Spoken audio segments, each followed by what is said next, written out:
Muy buenas noches. Buenas noches. Vamos, queríamos tocar el día de hoy algunos aspectos. Ahorita les voy a comentar sobre aspectos de qué tanto influye como la cultura y el ambiente en la parte del TOC y algunas cuestiones se han descrito en relación a un trabajo que estuvimos haciendo, que ahorita les voy a presentar algunos datos y luego si quieren acceso al trabajo se los mando con mucho gusto.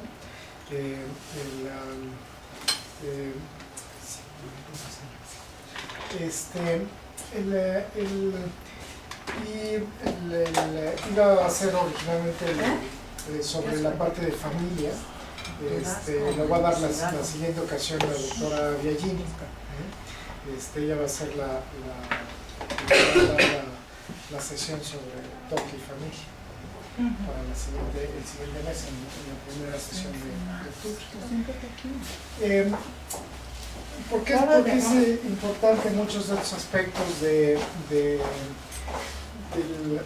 contexto cultural o de la parte del ambiente cultural? Y digamos esto no solo en relación al TOC, sino en relación a los padecimientos mentales en general, y algunas cosas que les digo las veremos en específico al trastorno obsesivo compulsivo. Pero si hay un área en particular donde se le ha, pues contrario a lo que pasa con otras enfermedades en la medicina, en las enfermedades mentales, el contexto del entorno, de las explicaciones, de las influencias, pues incluso de la preparación religiosa de las personas, puede tener una importancia muy grande en cuanto a qué tipo de representación van a tener los síntomas, y dos, qué tipo de vivencia se van a tener los síntomas de la enfermedad. Entonces, en ese sentido es de que pues se ha visto que no solo en el TOC, pero en general en la enfermedad mental, cuando se ha pues preguntado cuál es la explicación que la persona tiene a por qué le sucede un padecimiento que afecta la emoción, la cognición, pues se encuentra uno que puede haber un sinnúmero de explicaciones que no necesariamente quiere decir que sean verdaderas o falsas, ¿no? pero tiene que ver muchísimo pues el ambiente en donde uno ha sido formado, de lo que le ha tocado a uno vivir, de pues el contexto cultural de la persona. Entonces, el entendimiento de la causalidad, pues desde luego también esto puede afectar las rutas del tratamiento y el acceso al tratamiento, ¿no? Poniendo por ejemplo un caso extremo, ¿no? Si uno pensara de que la causa de un padecimiento, pues uno lo ubicara en que el motivo fue que tiene que ver con algo de una explicación sobrenatural, ¿no? Pues lo probable es que no vaya a buscar ayuda en un contexto de servicios médicos, ¿no? Sino como que el primer recorrido de pues la búsqueda de la ayuda pues va a ser en estos ambientes de encontrarle como una explicación en este sentido, ¿no? O va a empezar uno a preguntar o se va a ir un poco por este lado, y lo mismo puede pasar si le da uno una explicación o le da un peso a que la primera explicación puede tener una causa en un contexto más espiritual, ¿sí? Y entonces mágico, uno, ¿no? También puede ser mágico, ¿no? Y entonces pues uno va a recurrir y va a tener las esperanzas puestas, ¿no? Y a veces no quiere decir que sean negativos o excluyentes, ¿no? Pero pero sí un poco pues la fortaleza con la que uno asume la causa, ¿no? Pues también va a ser un poco la esperanza que le está poniendo a dónde encontrar la solución, ¿no? Entonces, por eso es que ha sido importante. Se ha estimado, por ejemplo, en encuestas se han hecho principalmente en 3 estudios que se hicieron en Brasil, en la India y en China, que en general eran de la Organización Mundial de la Salud. ¿Qué explicación se le daba a, ya que eran muchísimos síntomas de enfermedad mental, principalmente yéndonos al terreno de la parte de la esquizofrenia, que por sí los síntomas se prestan pues a muchas interpretaciones que uno podría pensar sobrenaturales. Pero es de llamar la atención que hasta en el 57% de las personas que respondieron dichas cuestionarios pensaron que la explicación era a su vez una causa sobrenatural, o sea, no se veía y no se ve como un problema médico. Y claro, pues esto afecta mucho las rutas de atención y pues el tiempo de tardar en llegar a un servicio, o incluso cuando no llega al servicio, el que siga habiendo esa duda, el adherirse a un tratamiento o el cómo se maneja a largo plazo, ¿no? Otra cuestión es que la gran mayoría de los instrumentos, ahorita lo vamos a volver a tocar, los test y las escalas, ¿no? Prácticamente pues los países que producen la información científica pues son o los países europeos y pues, digamos en lo que es del año 1950 al momento actual, pues casi todo ha surgido de los Estados Unidos o de pues contados países europeos, principalmente Inglaterra, ¿no? Y casi todo lo que se escribe en ciencias en inglés, ¿no? Entonces muchos de los cuestionarios de los test se producen pues en ese contexto de la lengua inglesa y pues de ahí se adaptan a otras culturas y a otros idiomas, ¿no? Que no necesariamente surgieron de esos países, de esos idiomas, de esas culturas, ¿no? Entonces también está esta cuestión: ¿qué hubiera pasado si muchos de los cuestionarios hubieran surgido de pues otros de estos y no estuviéramos al revés, como tomando muchísimo de lo que está surgiendo en Estados Unidos o en países de habla inglesa? No por el hecho que se cuestione que porque viene de ahí estén mal, ¿no? Pero pues puede existir un sesgo, ¿no? De que al provenir muchos de estos test, que por ejemplo uno de los claros ejemplos de esto fue las pruebas de coeficiente intelectual, ¿no? La gran mayoría de los, que fue una de las primeras problemas que hubo con este movimiento se llama la eugenesia, ¿no? Cuando se hicieron las primeras pruebas para medir el coeficiente intelectual, tener una medida clara de cuál es la inteligencia de una persona, estas pruebas donde se estandarizaron pues fue en diferentes ciudades en los Estados Unidos y luego se replicaron, por ejemplo, en ciudades europeas, ¿no? Incluso empezó a haber y que bueno, estas ciudades aparte en ambientes de cierto nivel socioeconómico, ¿no? Entonces la primera conclusión inadecuada que surgió cuando se aplican estas pruebas en otros ambientes, en ese entonces, que pues fueron en los 40s, en los 50s, cuando surgieron la prueba estas de Weiss, digamos, ¿no? Pues que eran estudiantes blancos, clase media de los Estados Unidos. Cuando se aplican estas primeras pruebas en la población de estados sureños, en personas que eran más de raza negra, africana, asumieron que tenían un coeficiente intelectual inferior, ¿no? Y pensaban, es por la raza, ¿no?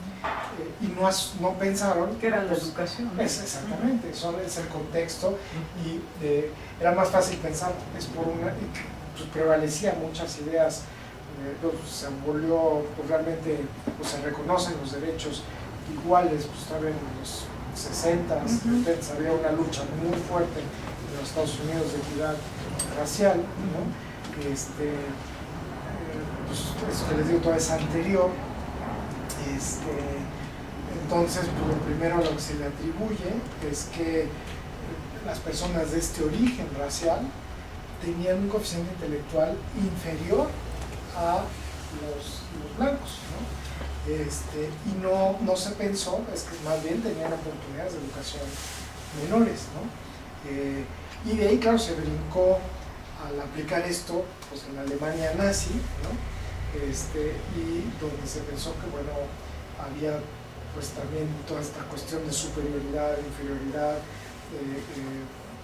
basado en el origen étnico, y no necesariamente en algo, y brincando a conclusiones, ¿no? De que era la parte étnica y no el contexto de las oportunidades de formación, ¿no? Entonces ahí tenemos un claro ejemplo de que eso pudiera estar pasando. Y lo mismo, pues hoy día, les digo, por ejemplo, la escala, ¿no? La escala pues, más usada para medir el TOC, que es la de Yale Brown, pues, surgió en la Universidad de Yale, la Universidad de Brown, pues, que son universidades de elite, digamos, en Estados Unidos, y que realmente, aunque el instrumento se ha adaptado, se ha buscado que tenga representatividad, se ha ajustado, que lo hemos hecho en muchos países, y tratar de acoplarlo al contexto cultural, pero finalmente surge de este entorno y de ahí lo hemos adaptado a nosotros. No surgió de, digamos, la Universidad de la UNAM y el Poli, ¿no? Es decir, algo para medir el TOC, a lo mejor hubiera sido otros dos puntos, ¿no?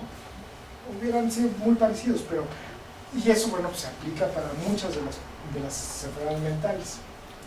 Perdón, doctor, Sí. ¿esta escala, o sea, en qué consiste? Es un listado, si tienen el librito azul, el del TOC,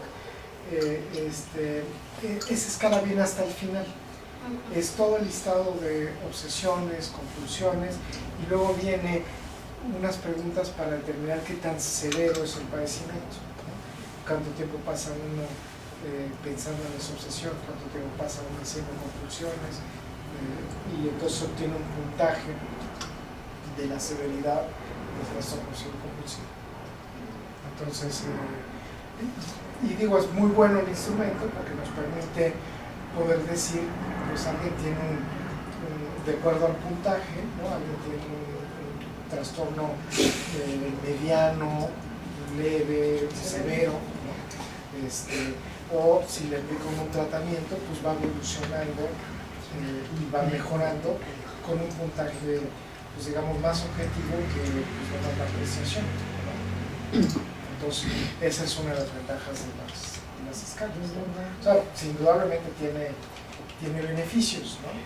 Pero, como les digo, o sea, a lo mejor no representa toda la variabilidad que puede tener o la representatividad que puede tener la enfermedad en otros contextos de donde pues, surgió, ¿no? Y ahorita vamos a ver que pues, hay muchas diferencias sutiles, ¿no?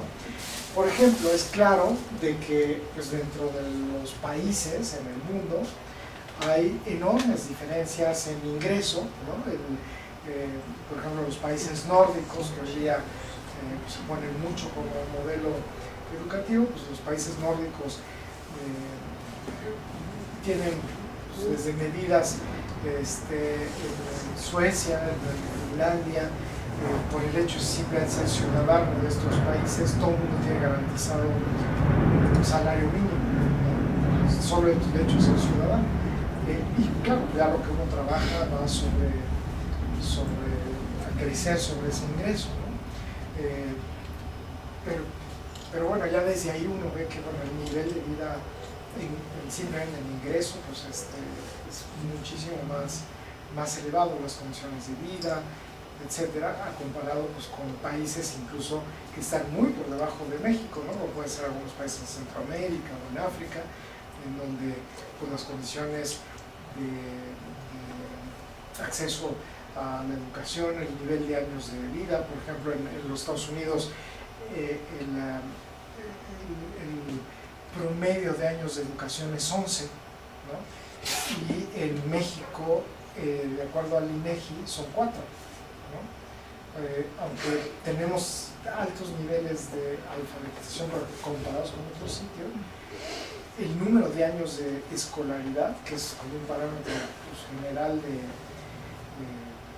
pues, que a su vez está asociado con el nivel socioeconómico de los pueblos, pues un país que tiene 11 años promedio, que tiene 4 años promedio, pues es gigantesco lo que esto puede representar a futuro. Entonces, y en la investigación en general, en todo lo que se conocen, los datos que empiezan a salir, hay una sobrerepresentación de la población caucásica y de la población de los Estados Unidos y de los países europeos. Casi toda la investigación, y esto es en medicina en general, pero y claro, la parte psiquiatría no es la excepción, hay una sobrerepresentación de estudios que se han hecho en estos sitios del mundo que no reflejan realmente lo del resto de las poblaciones. Una pregunta, pero entonces eso sí tiene que ver, o sea, por ejemplo, yo he visto en algunos videos que en España hay muchas organizaciones del TOC. Sí. Sí, yo siempre hasta decía, y no será, o sea, que allá hay un mayor número de personas con este padecimiento, entonces esto no sería así, ¿no? Más bien no hay pues la concientización que es mediante educación en salud, digamos, ¿no? Aquí el parámetro sería educación en salud y que tiene que ver con la educación en general. Justo pues tiene que ver un poco con el nivel educativo de la población en general, que pues es muchísimo más elevado en Europa y por ejemplo uno podría dedicar a la conclusión claro, pues ahí hay más gente que le interesa esto lo que quiere decir es que hay más personas con la enfermedad, cuando en realidad no, o sea, más bien está representando el nivel educativo de la población, ¿no? Y ahorita vamos a ver datos también de tratamientos, ¿no? Por ejemplo, las dimensiones de síntomas pueden predecir los subtipos neurobiológicos y el pronóstico del tratamiento. Esto es interesante porque dependiendo del tipo de síntomas que predominen en la enfermedad, ¿no? Se ha visto que hay algunos que pueden tener mejor o peor respuesta, ¿no? Uno de los que es muy claro es que las personas que tienden a acumular cosas, ¿no? Son los que le responden más mal, ¿no? Otro subtipo que le va más mal es el subtipo de lo que se llama el trastorno dismórfico corporal. O sea, cuando hay obsesiones que tienen que ver con alguna parte del cuerpo que está anormal, etc., también es uno de estos síntomas que es de difícil respuesta. Entonces pareciera que esta biología tiene que ver. Y hay algunos otros tipos de obsesiones y compulsiones que requieren maniobras de tratamiento distintas y que pudieran tener asociaciones con un subtipo de biología diferente. Por ejemplo, las conductas que tienden a ser más repetitivas, o sea, rituales de checar o acciones de repetir constantemente, que excluyendo un poquito las de lavado, aunque a veces uno se puede enganchar en cosas repetitivas de lavado, ¿no? pero conductas, sobre todo son conductas repetitivas estereotipadas, ¿no? El atorarse en una una luz y prenderla, apagarla, prenderla, apagarla, estar con cosas mecánicas, digamos, que está la persona atorada y haciéndola una y otra vez. Esas tienen un contexto diferente que, por ejemplo, las que obedecen a una sensación de me siento contaminado y tengo que limpiar, ¿no? Las repetitivas a veces son como mucho más mecánicas, que ya si le pregunta uno a la persona, dice, sí las estoy haciendo porque tengo que hacerlas, ¿no? Pero no hay una idea tan elaborada, ¿no? Entonces, a veces, por ejemplo, las de repetición tienen que ver más con un daño más grande a los lóbulos frontales, que son los que inhiben la cuestión de repetición, ¿no? Y eso son cosas como generales, ¿no? A veces no están tan claras, pero sí hay algunas diferencias dependiendo entonces del subtipo, que tienen que ver con la severidad y con qué le puede estar causando, ¿no? Por ejemplo, nada más para acabar la idea, el tipo que se ha asociado en los niños, que se llama a infecciones, ¿no? Que se llama pandas, que hemos hablado algunas veces, que son un TOC secundario a infecciones por estreptococo en infancia, ¿no? O el que da por Corea de Sydenham, ¿no? Que es otra enfermedad de los ganglios basales y que aparece como secuela del TOC, ¿no? Son conductas muy repetitivas. Perdón. Iba a preguntar, ¿el medicamento de acuerdo a los diferentes tipos de TOC varía?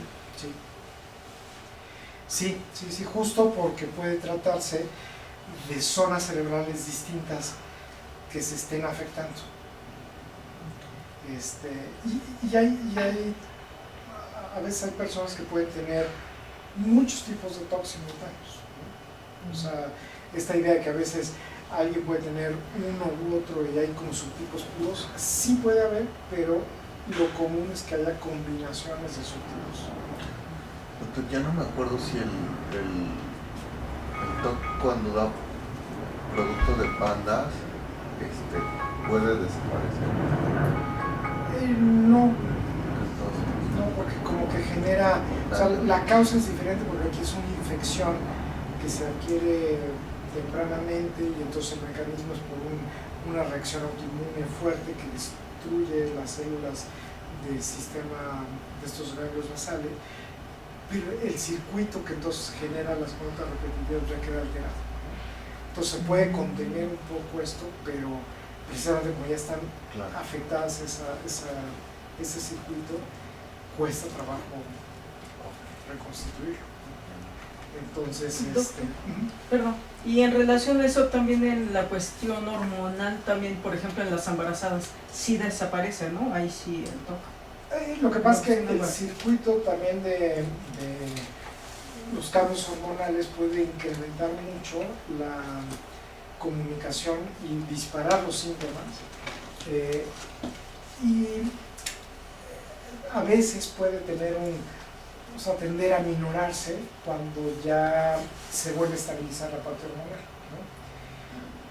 A veces simplemente se dispara y ahí se sigue un episodio, ¿no? Que no necesariamente al restablecimiento de la normalidad hormonal se quitan los síntomas. O sea, como que una vez que se afectó, ya se continúa el TOC y la persona puede normalizarse hormonalmente y el TOC seguir.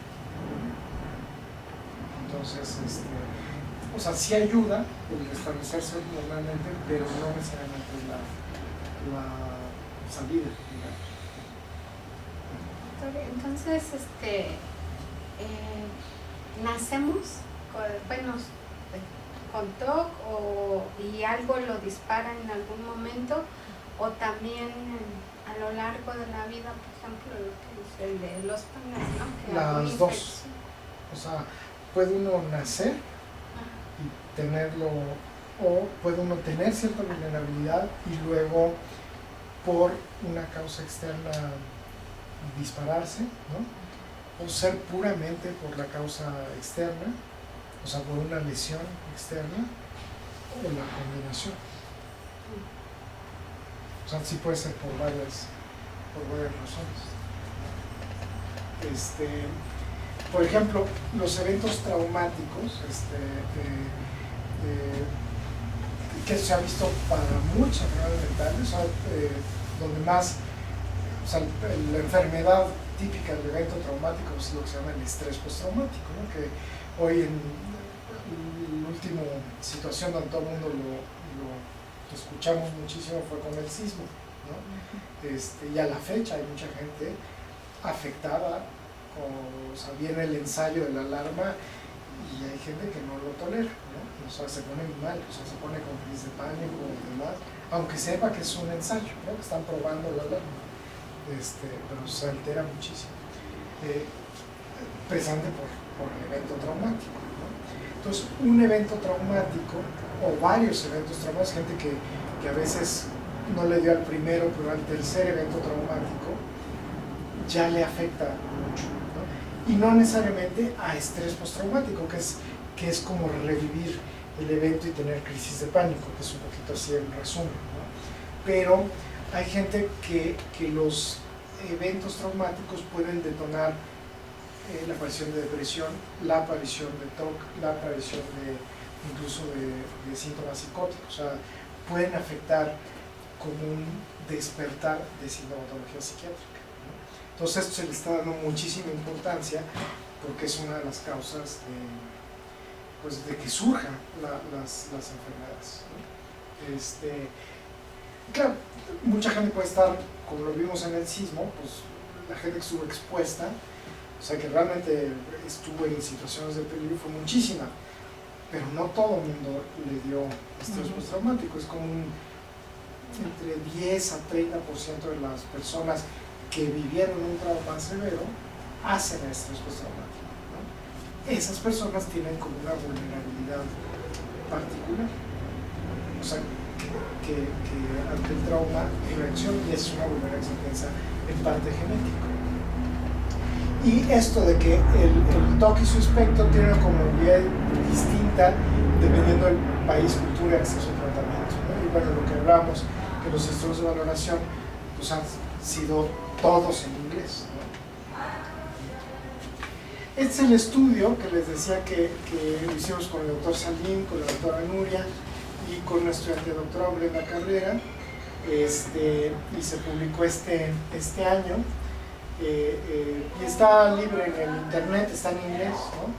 Pero justo revisamos la influencia de la cultura en el trastorno obsesivo-compulsivo y su tratamiento, que es pues, el motivo de la charla, pero al que quiera el documento original se los damos con mucho gusto, ¿no? Pero es un poquito, o sea, lo que estamos haciendo acá, o sea, la idea era dárselos, ¿no?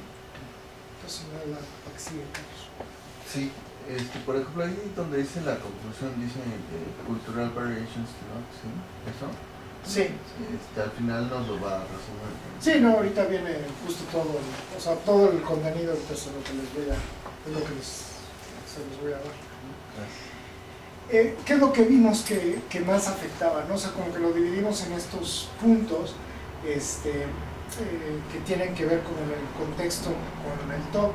Uno es la identidad cultural, la explicación cultural, los estresores psicosociales y la relación médico-paciente, ¿no? Como que son de los puntos que influyen de manera muy importante en este entendimiento de todo el contexto, de cómo el ambiente, el entendimiento, o sea, que es la cultura, que finalmente es como todo este ambiente, esta forma que toma la sociedad en diferentes contextos, en diferentes países, de acuerdo al individuo, ¿no? El conjunto de tradiciones,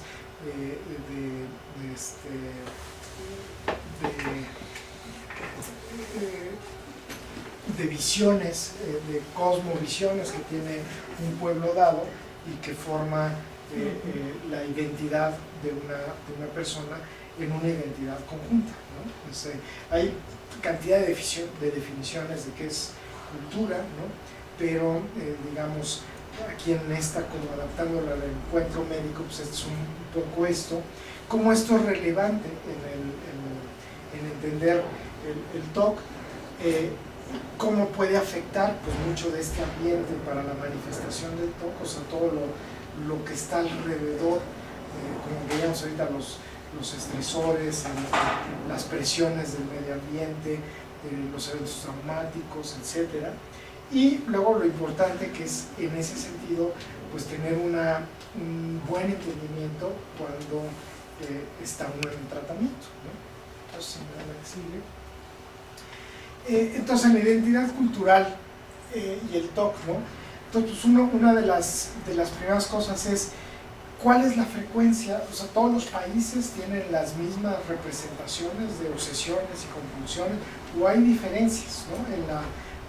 en cómo se manifiesta.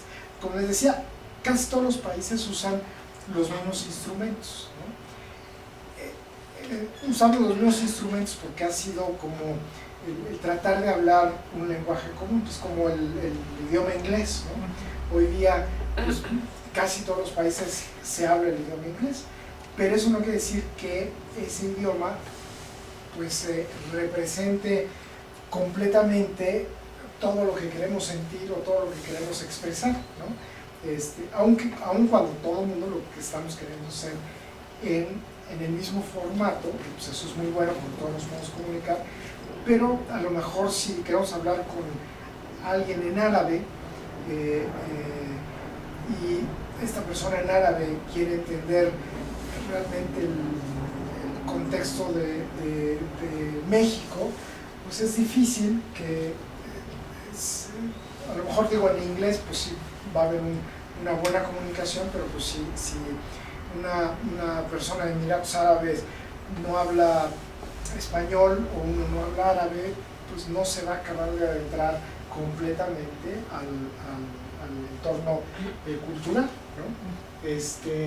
Y claro, todo lo estamos haciendo a través del inglés. ¿Qué es lo que está pasando con los instrumentos, ¿no? Nuestro lenguaje común es esto, y es un poquito con lo que estamos tratando de asomarnos a cómo viven la parte del TOC en diferentes países, pero le digo un poquito en esta estructura surgida a su vez de los Estados Unidos, ¿no? Que ya desde ahí hay como un sesgo, ¿no? Y bueno, con esto se ha visto que hay países que tienen como una sobrerepresentación de algunas, de más síntomas obsesivos, ¿no?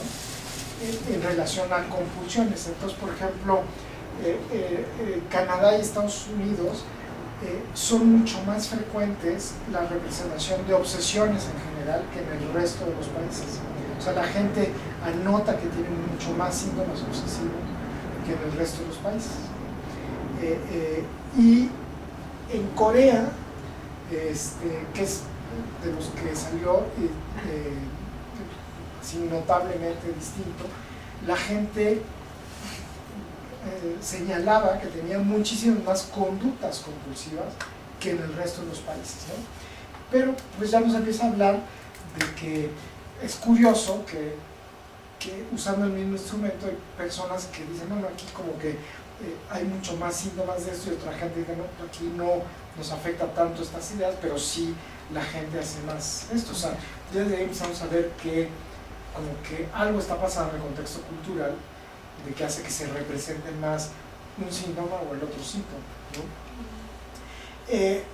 Cuando vamos ya por los subtipos, o sea, qué tipo de obsesiones, qué tipo de convulsiones, por ejemplo, las ideas de qué tal si lastimo a alguien, qué tal si está mi mamá en una ventana y la empujo, ¿no? Que son las ideas como agresivas, salieron mucho más altas en Brasil. Las ideas que tienen que ver con religión, ¿no? De que si hago algo que es como no sé, pecado, pero bueno, una falta a la religión, en los países árabes salieron mucho más elevadas. En la India salieron mucho más elevadas las ideas de contaminación y de limpieza.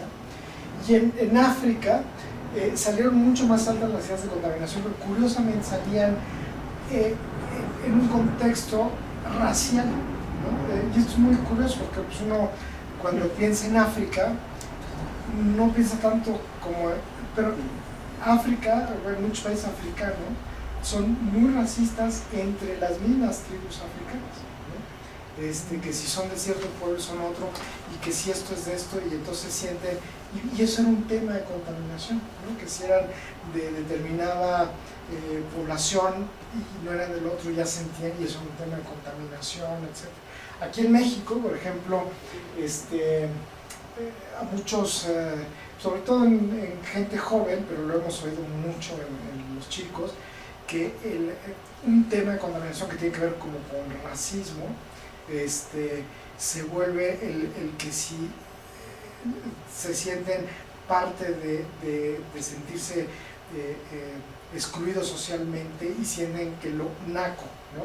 Y entonces muchos sienten que se les pega y si no se les pega, como si fuera una enfermedad, ¿no? Que es un poquito lo que aquí venía con pertenezco o no pertenezco, soy de esta tribu o no soy de esta tribu, ¿no? Y que aquí en México, pues como que pareciera que esa es una forma de subdividirnos en tribus, digamos. Pero sí existe, en Ah, sí, México sí, está muy muchísimo. arraigado, Muchísimo. esa parte de que Muchísimo. si Y es naco, muy ¿no? pues, nosotros lo escuchamos mucho en gente joven, como idea obsesiva, ¿no? O sea, como ya como tema de obsesión. Por ejemplo, una diferencia aquí en idioma inglés, ¿no? Era que la severidad era distinta entre la población inglesa e irlandesa, pues aparte están relativamente cerca, pero que la severidad estaba dada por el nivel educativo, ¿no? O sea, que los pacientes tenían síntomas mucho más severos a menor nivel educativo, ¿no? Y pero, por ejemplo, en Irlanda hay un menor nivel educativo que en Inglaterra, ¿no? En años de educación, y tenían TOC más severo, pero realmente estaba dado por el nivel educativo que por el país, ¿no? Entonces volvemos a ver un poquito que influyen algo que uno podría pensar, es algo de la región, o es lo tienen aquí más severo y aquí somos menos severos, y no, es en los años de educación, ¿no? Doctor, y también no podría ser ahí en Inglaterra e Irlanda la religiosidad, porque ya ve que en Irlanda Son muchos más religiosos, son católicos por supuesto. y los ingleses son anglicanos, es diferente, ¿no? Sí. Entonces, pues siempre el catolicismo es más de... Pues con lo que salió De significativo reverencias y fue de- con la escolaridad. la escolaridad. Y justo el pensamiento mágico, digo que no es equivalente a religión, pero aquí el pensamiento Sí. mágico, el atribuir esto a factores sobrenaturales, tuvo que ver con la presentación de obsesiones de repetición. Y hablábamos de esto, que las conductas repetitivas generalmente tienen que ver como con un poquito más de afectación en algunas funciones cerebrales, ¿no? O sea, incluso tienen que ver con a veces hasta más limitación cognitiva, ¿no? No quiere decir que todo el mundo tenga conductas repetitivas tiene que tener un problema necesariamente a nivel de IQ, pero, o sea, al revés, cuando hay afectación en el coeficiente intelectual, casi siempre se da muchísimo más conductas repetitivas, ¿sí? Y hay como todo entonces digamos, conductas repetitivas bajo IQ y aumenta el pensamiento mágico, ¿no? O sea, las explicaciones de pensamiento mágico. Entonces, son relaciones complejas, ¿no? Y aparte, pues yo digo, muestra estadísticas pero empieza a ver uno como, bueno, puede tener pues son lo que señala, digamos, la estadística, ¿no? La epidemiología. Doctor, perdón, ahí en lo que dijo del pensamiento mágico y Repetición. del IQ, ¿no será también que Bueno, con repetición, ¿eh? con las repeticiones sí, la gente que repite tiende a tener déficit, el TDA, ¿no? Sí. Y entonces es por eso que se puede creer que es bajo Lo que pasa es que con el IQ. TDA uno puede repetir a lo mejor una vez, pero cuando la repetición es muy intensa, ¿no? Ahí puede ser otra cosa, ¿no? Una lesión. Una lesión. Porque yo tengo TDA y repeticiones, por eso es que me sonó. Y cuando, si no hago la repetición, o sea, cuando estoy ejecutando alguna tarea, es que me estoy concentrando. Y si dejo de concentrarme, yo siento que no lo hago y tendré que volverlo a hacer. Por eso es que la vez pasada yo mencionaba que me molestaba que me interrumpieran o que, porque no me concentro. Y siento que no estoy ejecutando bien las cosas. Nuevamente, no se aplica a todo el mundo, ¿no? En todos los casos, pero sí es más fácil que si uno tiene esta parte porque haces como un déficit en la percepción, ¿no? La repetición, que puede ser por falta de atención, o puede ser porque como en una cámara fotográfica, de que el botón de tomar la foto, no sirve. ¿No? Entonces, que ve la imagen, la aprieta y parece que tomó la foto, pero realmente no hace el clic, no se guarda la foto.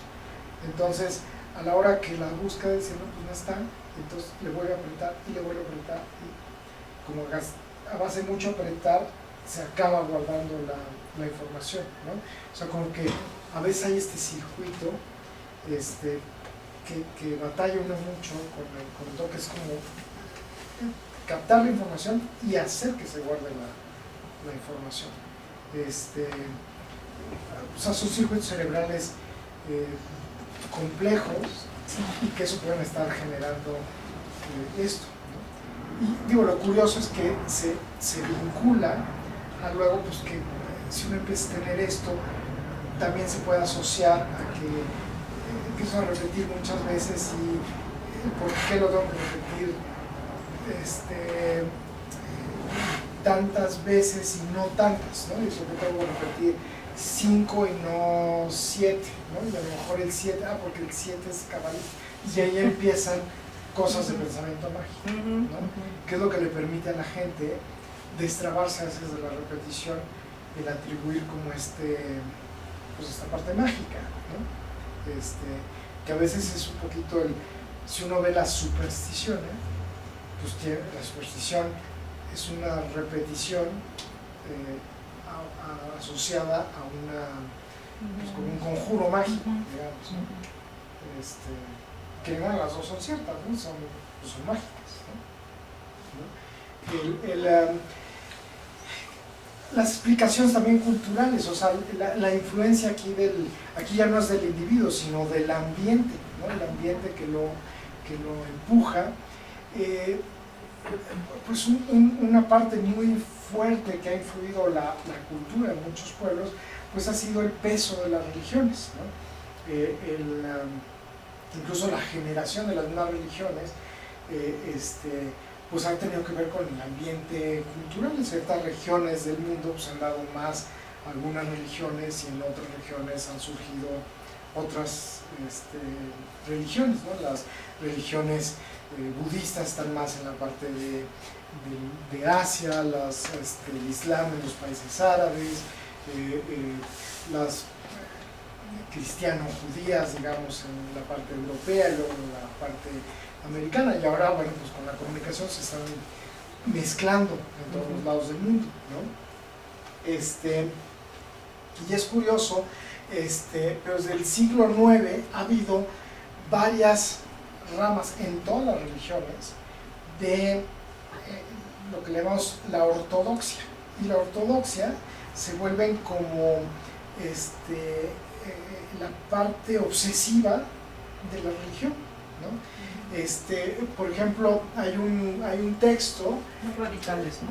en el cristianismo que le llaman esta rama el ascetismo, que es toda una serie es un texto que se encontró en el siglo IX y que daba toda una serie de lineamientos de pues digamos cómo llevar como un código de conducta y cómo limpiar algunos pecados y cómo evitar una serie, y eran verdaderamente rituales y a la gente que exageraba se daban como consejos de terapia conductual, ¿no? Como exposición y prevención, precisamente para no caer incluso en el exceso, que fue con la primera vez que se prevé que a pesar de que empujaban un poco al ritual, pues ya veían que había gente que se exhibía en el ritual. O sea, Podía ver- prevenían el fanatismo de alguna forma. o sea, ya veían que había gente que aunque estas mismas ramas de la religión contemplaban de que era importante hacer esto como una parte de obediencia y de ver quién está comprometido con estas Con la ramas de fe. la religión, había gente que tenía una patología, ¿no? Y entonces ahí mismo en este texto es donde se ve que se hacía una diferencia, pues, o sea, desde el siglo, como una de las primeras evidencias en el siglo IX, ¿no? En el año 800, de que había gente con todo. O sea, es un mal que pues, tiene toda la historia del mundo, ¿no? Y lo mismo se ha visto pues, en todas las ramas de la religión, ¿no? Sí, como el Islam, ¿no? Que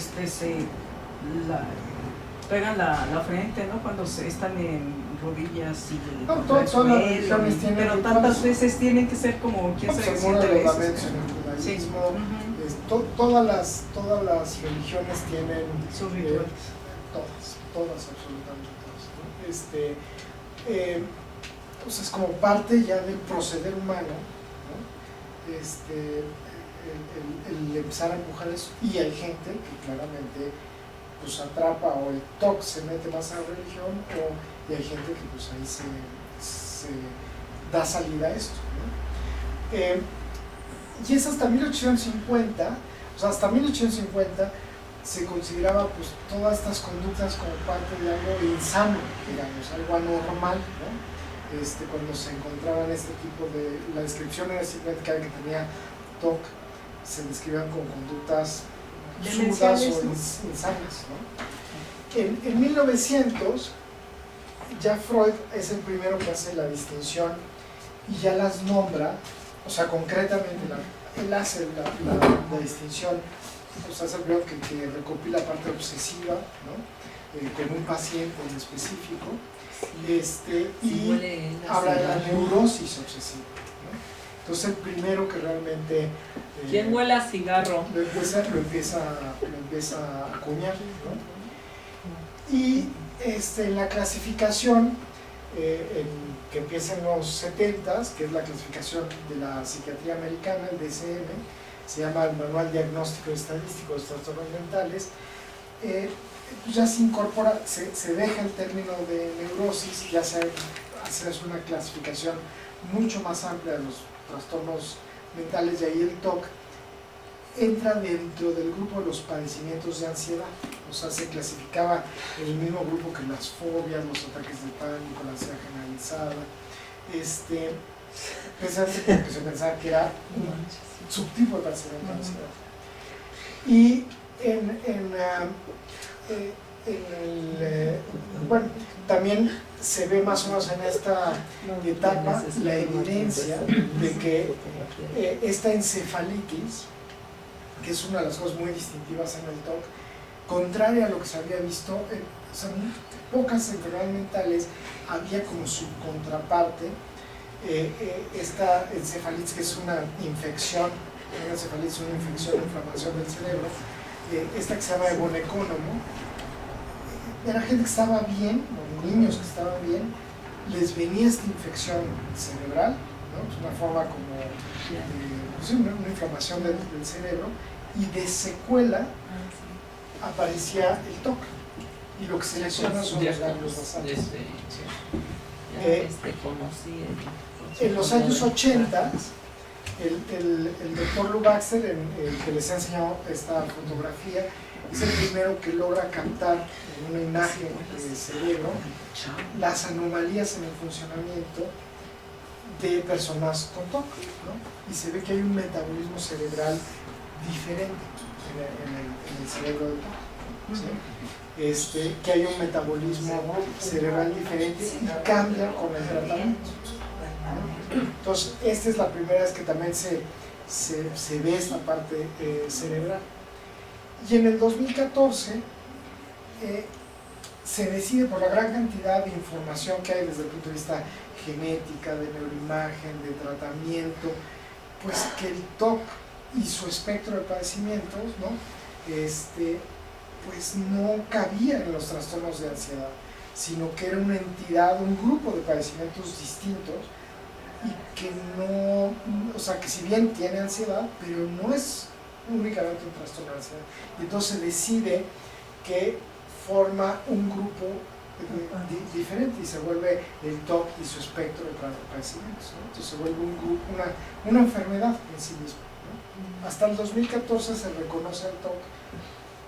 Digo, a pesar de que hay textos que les digo en el siglo IX lo reconocían, mundialmente se le reconoce como tal en el 2014, ¿no? Que es curioso, ¿no? Pero ya antes ya le decían TOC, ¿no? No, sí, ya se le decía TOC, pero no se había, o sea, entendido como una enfermedad independiente, Sino que era derivada de un trastorno que de era ansiedad. parte de los grupos de ansiedad. O sea, Sí. Entonces, Cuando hasta ahí cambió de se vuelve- ansiedad a TOC independiente.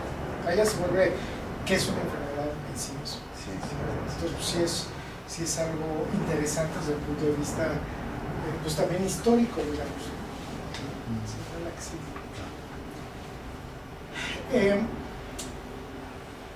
La parte del ambiente, ¿no? Cómo se vive, y en general, les digo, para la enfermedad mental, hay diferencias muy marcadas en el abordaje y en la vivencia de la salud mental, ¿no? Por ejemplo, entre países que son como más colectivistas y más individualistas, ¿no? Los países anglosajones son mucho más individualistas y es el Estado el que más bien vela por el individuo, o el individuo vela por sí mismo, digamos, ¿no? Que paga su seguro, que tiene beneficencia social, pero pues la familia, o sea, la persona sale a la vida adulta y si queda sin trabajo, pues se quedará y tendrá que dormir en la calle, ¿no? O sea, hay como más individualismo, ¿no? Y aquí pues la familia en los países latinoamericanos, igual en muchos países africanos o asiáticos, la familia tiene una importante labor de contención, ¿no? Y es la familia la que interviene mucho en el acoger los síntomas de la persona, ¿no? Por eso es que pues, toda esta parte de la interacción familiar se vuelve fundamental, cosa que incluso el abordaje, el cómo uno trata al TOC en